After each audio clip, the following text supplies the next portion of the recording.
আসসালামু আলাইকুম সবাইকে। আজকে আমরা একটা গুরুত্বপূর্ণ টপিক নিয়ে কথা বলব। সেটা হচ্ছে রিসেন্ট ইস্যু বা কন্টেম্পোরারি ইস্যু যেগুলা, এগুলো আসলে বিসিএস রিটেন বা প্রিলি এটার জন্য কতটা গুরুত্বপূর্ণ। তো আমরা যদি আসলে বিসিএস রিটেনের সিলেবাসেই দেখি, ইন্টারন্যাশনাল অ্যাফেয়ার্স এখানে কিন্তু আসলে রিসেন্ট ইস্যু নিয়ে আসলে ৬০ মার্কের মতো আসে। তো এই ৬০ মার্কের জন্য আপনি আসলে রেগুলার ইরানে কি হলো, মিডল ইস্টে কি হলো, আপনি যদি এগুলো নিয়ে ঘাটাঘাটি করেন, আপনার কিন্তু রিটেনের সময় খুব বেশি না। তো এই সময়টা আসলে এগুলো নিয়ে ভাবাটা, রেগুলার এগুলো নিয়ে আপ টু ডেট থাকাটার থেকে আমার মনে হয় যে এই সময়টা যদি অন্য কিছু সাবজেক্টে দেন, তাহলে কিন্তু আপনার মার্ক বেড়ে যাবে। যেমন আমি যদি বলি যে ম্যাথের ক্ষেত্রে এবং বিজ্ঞান, এই ২ টা ২০০ মার্ক, এই ২০০ মার্ক কিন্তু একদম চাক্কা, এগুলো কিন্তু খুবই চেঞ্জ হয় না।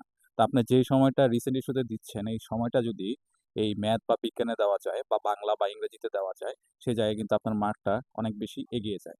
এবং দেখা যায় যে আমরা আ রিসেন্ট ইস্যু যেগুলা পড়ি, এগুলা তো আমরা ৫০ টা ইম্পোর্টেন্ট টপিক যদি পড়ি, তাহলে সেখান থেকে কিন্তু কমন ফালানো যায়। এছাড়াও ইন্টারন্যাশনালে আপনি যদি খুব বেশি আপ টু ডেট নাও থাকেন, আপনি যদি এভারেজ একটা এক্সাম দেন, আপনি দেখবেন ৫০ থেকে ইজিলি ৫০ পাওয়া যায়। এর বেশি পাওয়াটা একটু কঠিন। আর আপনি যদি খুব আপ টু ডেট থেকে খুব ভালো লেখেন, তাহলে কিন্তু সেই জায়গায় আপনি ৬০ বা ৬৫ পাবেন।